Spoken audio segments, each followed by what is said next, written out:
स्थानिक स्वराज्य संस्थांच्या निवडणुका संदर्भात काल सर्वोच्च न्यायालयात सुनावणी होती। सर्वोच्च न्यायालयात 23व्या नंबरवर राज्यातील स्थानिक स्वराज्य संस्थांच्या निवडणुका आणि ओबीसी आरक्षण यांच्यातील याचिकेवर अंतिम सुनावणी होण्याची शक्यता वर्तवण्यात येत होती।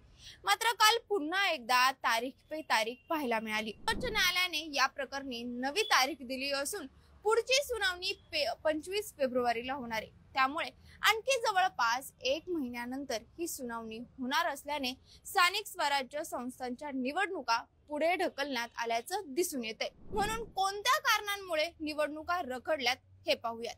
2021 मध्ये राज्य सरकारने स्थानिक स्वराज्य संस्थांच्या सदस्य संख्येमध्ये वाढ केली होती। 23 महानगरपालिका, 25 जिल्हा परिषदा, 284 पंचायत समित्या, 207 नगरपालिका आणि 13 नगरपंचायतीची प्रभाग रचना, आरक्षण तसंच मतदार यादीची कार्यवाही राज्य निवडणूक आयोगाने वाढीव सदस्य संख्येच्या आधारावरच पूर्ण केली होती।